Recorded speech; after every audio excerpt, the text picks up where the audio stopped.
Movie की starting John बिकनर नाम के आदमी से होती है जो जेल से पैरोल पे रिहा हो जाता है। जेल में अच्छे व्यवहार के कारण उसकी सजा 7 साल के बदले 4 साल हो गई होती है। जॉन पे मर्डर के चार्जेस लगे थे। फिर जॉन सिएटल पहुंच के एक कंस्ट्रक्शन कंपनी में जॉब करता है। एक रात जॉन बार में जाके कुछ अजीब चीज नोटिस करता है। वहाँ 2 लोग वेट्रेस को हैरेस कर रहे होते हैं। जॉन लड़की को बचाता है और एक आदमी पे अटैक भी करता है और कहता है कि लड़की से माफी मांगो। जॉन का स्ट्रॉन्ग बिहेवियर देख के बार का ओनर जॉन को बाउंसर की जॉब ऑफर करता है। मूवी में दिखाया जाता है कंस्ट्रक्शन कंपनी का बॉस जॉन के साथ अच्छा ट्रीट नहीं करता है।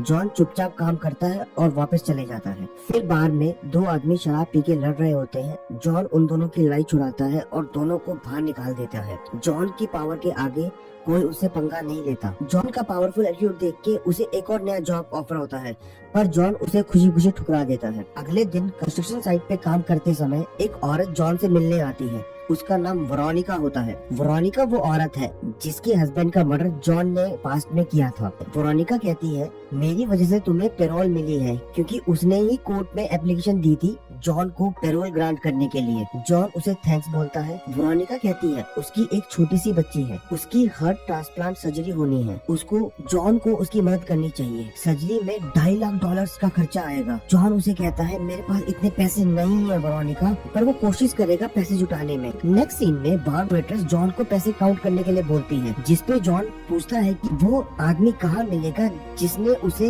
जॉब ऑफर की थी। फिर लड़की उसको रेनो के पास ले जाती है। रेनो फाइटिंग कंपटीशन में पैसा लगाता है। जब जॉन को अंडरग्राउंड फाइटिंग के बारे में पता लगता है, वो जॉब के लिए मना कर देता है। रेनो जॉन को समझाता है और कहता है कि हम फाइटिंग से बहुत पैसा कमा सकते हैं। तब भी जॉन उसकी बातों में नहीं आता और उसे मना कर देता है। कुछ दिन बाद कंस्ट्रक्शन साइट का मैनेजर जॉन को फायर कर देता है। जॉन फिर वेरोनिका के घर जाके उसे कहता है कि वो सर्जरी के लिए पैसा नहीं जुटा सकता, क्योंकि उसकी अब एक जॉब भी नहीं रही। वेरोनिका ये बात सुन के फ्रस्ट्रेट हो जाती है और जॉन से लड़ने लगती है। इतने में सहारा, जो वेरोनिका की बेटी होती है, आ जाती है। उसे देखकर जॉन बहुत गिल्ट फील करता है और इमोशनल हो जाता है और वेरोनिका से हेल्प करने की प्रॉमिस करता है। जॉन के पास फाइटिंग लीग में कदम रखने के अलावा और कोई रास्ता नहीं बचता, तो वो नेक्स्ट डे अपनी पहली फाइट लड़ता है और उसमें इजीली जीत जाता है। उस फाइट के बाद जब जॉन अपने घर पहुंचता है तो उसे रेनो और उसकी गर्लफ्रेंड उसके कमरे में मिलते हैं। वो जॉन को न्यू फाइट्स का प्रपोजल देते हैं और कहते हैं कि फाइटिंग से हम बहुत पैसा कमाएंगे। फिर वो तीनों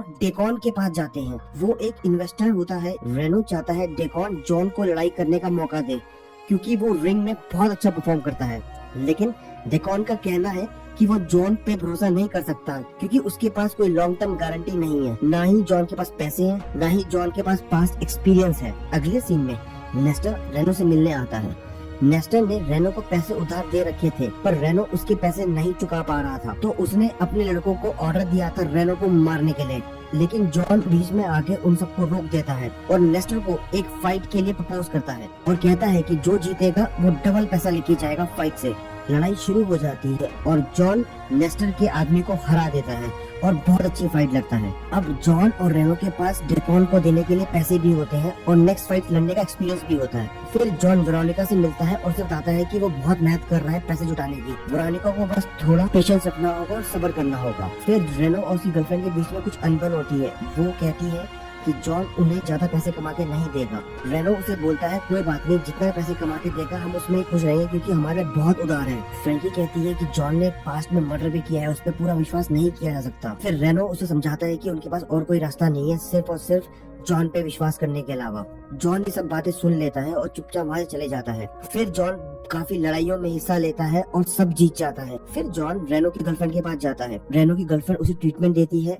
फिर जॉन उससे पूछता है कि तुमने मेडिकल प्रैक्टिस की है, तो रेनो की गर्लफ्रेंड बताती है कि पैसे ना होने की वजह से वो नहीं कर पाई। उसी रात रेनो अपने दोस्तों के साथ एंजॉय कर रहा होता है, तो उसे वेल्स नाम के गैंगस्टर के लोग बाहर ले जाते हैं और उसे पीटते हैं और कहते हैं कि वेल्स के $2.5 लाख नेक्स्ट वीक तक चुका देना, वरना तुम इस दुनिया में नहीं रहोगे। फिर रेनो एक फाइट सेट करता है नेस्टर और जॉन के बीच में। इस फाइट के दौरान जॉन इंजर्ड हो जाता है, पर लास्टली जॉन रेनो की मोटिवेशन से जीत जाता है। फाइट जीतने की सेलिब्रेशन के दौरान जॉन को वेरोनिका की कॉल आती है। जॉन जल्दी ही वेरोनिका के घर जाता है। जब वहाँ जॉन पहुँचता है तो उसे वहाँ एक वेरोनिका का लेटर मिलता है। उस लेटर में लिखा होता है पैसे न होने की वजह से वो अपनी लड़की का इलाज नहीं करा सकती है, तो वो इस दुनिया से जाना चाहती है। फिर जॉन वेरोनिका को बाथरूम में पाता है, उसे बचाने के लिए हॉस्पिटल ले जाता है। हॉस्पिटल के वेटिंग रूम में रेनो की गर्लफ्रेंड उसे वेरोनिका के बारे में पूछती है। फिर जॉन उसे पूरी कहानी बता देता है कि वो क्यों फाइटिंग सीन में आया। फिर जॉन वेरोनिका से मिलता है। वेरोनिका उसे कहती है कि उसे अपना दिल अपनी बेटी को दे देना चाहिए, लेकिन जॉन उसे मना करता है और वादा करता है कि उसे वो $2.5 लाख ला के देगा हर हालत में, तो उसे बिल्कुल टेंशन लेने की जरूरत नहीं है। फिर वेल्स के आदमी रेनो को बाथरूम में लॉक कर देते हैं और उसे पैसे मांगते हैं। फिर रेनो उन्हें कहता है कि एक फाइट के बाद मैं तुमको सारे के सारे पैसे लौटा दूंगा। फिर फाइट शुरू होती है। जॉन अपने अपोनेंट को बहुत मारता है और जीत जाता है, लेकिन नेस्टर कहता है मुकाबला मारने का है, वो प्लेयर जीतेगा जो अपने अपोनेंट को जान से मार देगा। पर जॉन अपने अपोनेंट को नहीं मारता और वहाँ से चले जाता है। फिर रेनो की गर्लफ्रेंड जॉन को हक करती है। इतने में वेल्स के लोग रेनो को पकड़ते हैं, उसे बहुत मारते हैं। फिर जॉन को पता लगता है कि रेनो को $2.5 लाख गैंगस्टर वेल्स के देने हैं, तो वो थोड़ा परेशान हो जाता है। एक दिन जॉन खाना खाते हुए एक कार को देख, फिर जॉन कार में बैठ जाता है। उसे कार एक मैंशन में ले जाती है। वहाँ एक ओल्ड आदमी उससे बात करता है और उसे कहता है कि तुमने मेरे छोटे भाई की जान बचाई थी, उसको हार्ट अटैक आया था और तुमने उसकी छाती पे दबा के उसको ठीक कर दिया था। फिर वो कहता है कि वो उसका बहुत आभारी है और एक डेप्ट ओन करता है।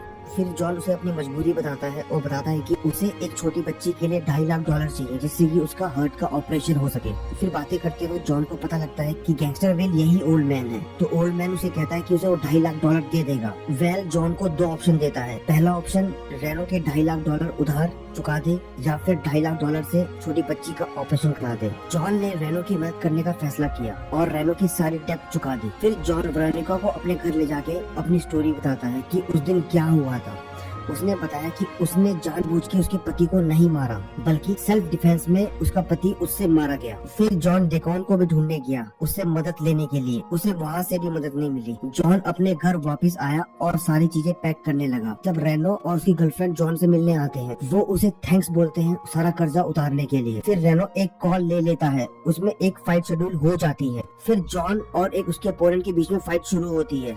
ये जॉन की सबसे मुश्किल फाइट होती है। जो जॉन का अपोनेंट होता है वो वर्ल्ड क्लास अंडरग्राउंड फाइटर होता है। फाइट के बीच में जॉन का अपोनेंट जॉन को जमीन पे गिरा देता है। ऐसा लगता है कि जॉन मर गया, पर जॉन हार नहीं मानता और फिर उठता है। उसका पूरा बदन खून और ग्रीस में डूब जाता है। जब जॉन खड़ा होता है तो उसे पूछा जाता है कि फाइट एंड कर दे, तो जॉन उसे मना कर देता है और फिर एक पंच मारता है अपने अपोनेंट को और उससे बड़ी मुश्किल से फाइट जीत जाता है। फिर नेक्स्ट सीन में पता लगता है कि वेरोनिका की बेटी के लिए एक डोनर मिल जाता है। डॉक्टर उसकी बेटी का जीवन बचा लेते हैं। जॉन रेनो के डैड की स्लीव्स उसे वापस कर देता है और उसके कंधे पे हाथ रख के बोलता है कि फ्यूचर में वो बहुत पैसा कमाने